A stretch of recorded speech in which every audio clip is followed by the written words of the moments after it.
Hello everyone and welcome to another Stellaris video. Today's video is going to be a lot shorter than the normal one because this is just going to be a bit of a build showcase.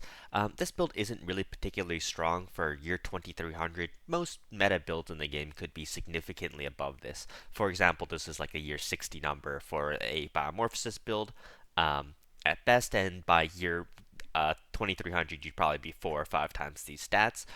Anyhow, what I wanted to share, however, is this is just a really fun way to play with a underutilized origin that is just mostly used for roleplay, but can be pretty fun sometimes, which is the under one rule origin. And essentially, the cool mechanic that we're using here is when you use the leader with the pious aesthetic modifier or the leader trait. Where is it? One of these is pious aesthetic. Here it is.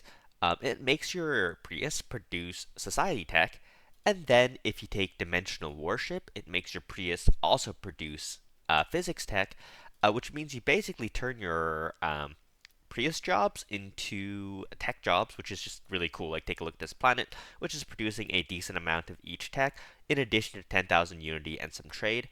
And the even cooler part is we weren't lucky enough to get it here, but if you get the Numa's Shrine, which you get from the Caravan Enclave, whenever their fleets visit your space, you get an option to get like a special tech or something from them, or just like a nice little bonus.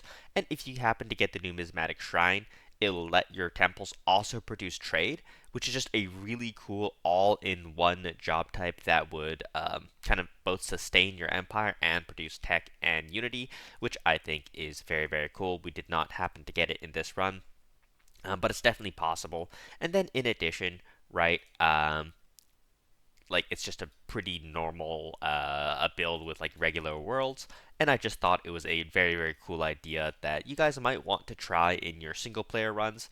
And it works quite well with psionics as well, because there's only one job type you want to stack. It works very well if you want to create a tall world as well.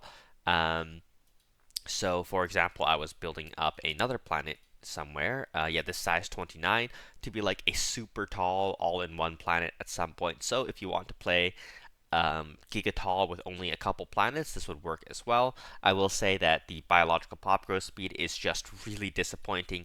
Even a massive resort world like this, and I have my galaxy settings on boosted pop growth speed, is currently only producing something like 33 pop growth, and that is with Xeno compatibility to give us a bit more of a boost because it's just so low in the first place.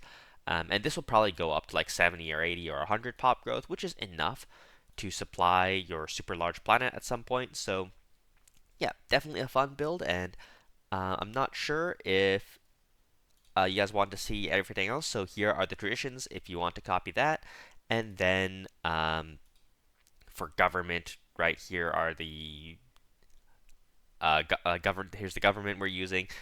By the way, if you take Divine Conduit for psionics, which is normally a great idea, right? I don't know how to manage it. I don't know how to get it so that your luminary is not the main leader. They need to be the main leader usually.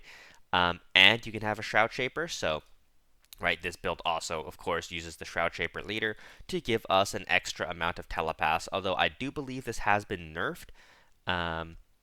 In the more recent updates, not be per pop anymore and be per leader level, which, to be honest, is actually a boost to the early game for these empires, which have really high leader level via the statecraft tradition. So, yeah, anyways, this is kind of a shorter kind of video just to showcase a cool build idea. Hopefully you guys enjoyed. I'll see you guys next time. Peace.